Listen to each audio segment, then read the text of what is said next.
Bonjour à toutes et à tous, bienvenue pour ce point à la mi-journée.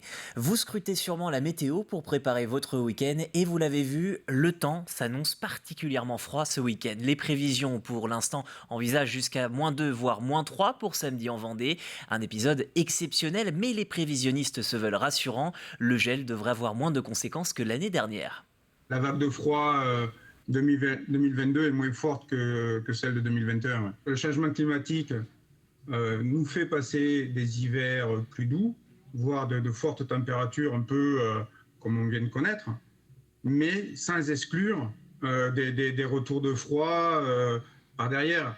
Un peu la deuxième lame, quoi. C'est-à-dire qu'on pense être sorti de l'hiver, mais en fait, non, on est quand même encore qu'au printemps, au début du printemps. Et c'est vrai que ce contraste-là risque de se reproduire plus fréquemment. Une situation assez rare à l'amorce du mois d'avril, alors certains scrutent le ciel avec un peu d'inquiétude et notamment les arboriculteurs et viticulteurs. D'après les recherches menées par Pierre Dalicieux, notre journaliste hier, tous ne sont pas inquiets mais certains font le choix d'anticiper les potentiels dégâts du gel. C'est le cas au domaine de la Barbinière à Chantonnay. Pierre Dalicieux a suivi les préparatifs. C'est une course contre la montre ici, avec les températures négatives annoncées en fin de semaine ou début de semaine prochaine. Pas d'autre choix que de protéger les vignes du gel en installant ces grosses bougies, un rang sur deux. Effectivement, je suis un peu pressé parce ça doit geler dans 48 heures, peut-être dans la nuit de vendredi à samedi, enfin la première nuit de gel annoncée. Donc on se dépêche à mettre les bougies, sachant qu'il en faut 350 à l'hectare, à peu près. Alors, si on couvre 7-8 hectares, ce sera bien déjà. Parce qu'il faut garder un peu de bougies aussi pour si ça gèle, on n'est que début avril. Donc potentiellement, ça peut geler encore pendant 3 semaines, un mois. Le but, créer de la chaleur pour chasser le gel sur toute la parcelle en installant ces bougies spécialisées d'une façon bien précise. En fait, si vous voulez, c'est qu'il faut bien tout quadriller. Donc c'est pour ça qu'on les espace de 7 cèpes. Et de l'autre rang, on ne l'espace que de la même façon, mais en quinconce. D'accord. Et pourquoi Pour bien couvrir en fait toute la surface. Et puis après, du coup, une fois tout allumé, ça protège en principe tout. Pas question cependant de laisser ces bougies allumées toute la nuit. La difficulté ici, allumer et éteindre en temps et en heure. Il faut allumer au bon moment, pas trop tôt et surtout pas trop tard. Parce que ça dure à peu près 2 petites nuits, on peut tenir à peu près avec une bougie. Donc si ça gèle vraiment trop de nuits, il faut en avoir en réserve. Ça dépend, on essaye, là on va pas tout mettre parce qu'on est tôt dans la saison, donc on va en garder pour éventuellement d'autres nuits de gel prévues. Ces jeunes pousses sortent depuis quelques jours, seuls les plus avancés sont susceptibles de geler. Une bonne nouvelle, ces pousses sont sorties plus tard que l'année dernière. Donc là les feuilles deviennent sensibles et vous avez des choses comme ça là qui sont pas tout à fait sorties, on est encore dans le coton, où là c'est beaucoup moins sensible au gel. Mais dès que le bourgeon éclate, il devient sensible au gel. Donc là, tout ça est sensible. C'est pas comme l'année dernière, même si ces derniers jours, c'est vraiment les 3-4 derniers jours qui ont accéléré la pousse, mais il y a des cépages qui sont à peine sortis encore. Donc tant mieux, oui. On est qu'au 1er avril, donc c'est un peu normal. Les prochaines nuits risquent d'être très courtes pour les viticulteurs et arboriculteurs, qui ne quitteront pas des yeux leur thermomètre extérieur.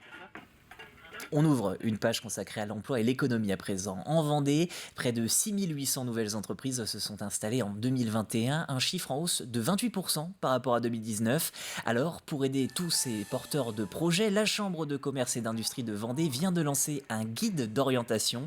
Ce livret illustré doit permettre aux futurs chefs d'entreprise de mieux connaître les structures d'information et d'accompagnement.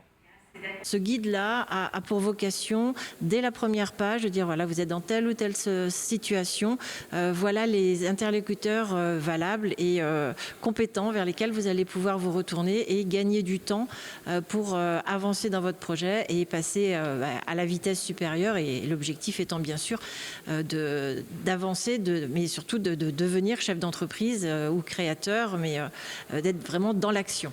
Toujours à propos d'emploi, Privilège Marine recrute 50 nouveaux collaborateurs. Les recrutements sont prévus d'ici la fin de 2022 pour honorer le carnet de commandes bien rempli de l'entreprise. Sauf que le groupe basé au Sables-d'Olonne fait face, comme beaucoup d'autres secteurs vendéens, à des difficultés de recrutement.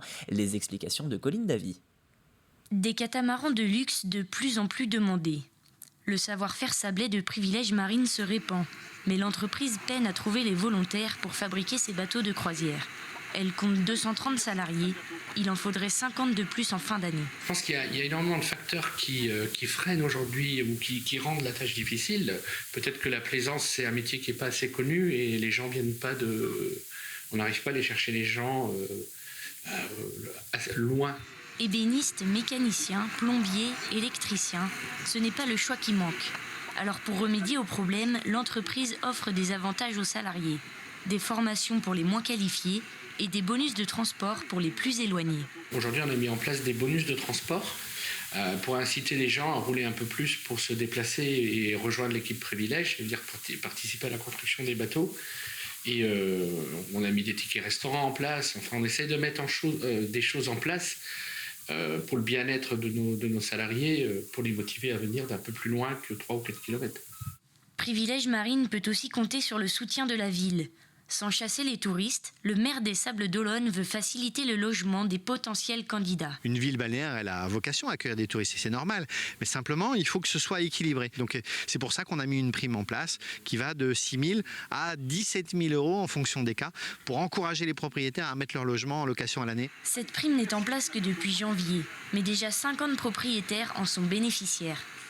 Retour sur la fin des travaux pour Oasis. En chantier depuis novembre 2020, la piscine vient tout juste de réouvrir. Au total, près de 2,5 millions d'euros cofinancés par la Comcom, l'État, la région et le CIDEV ont été nécessaires.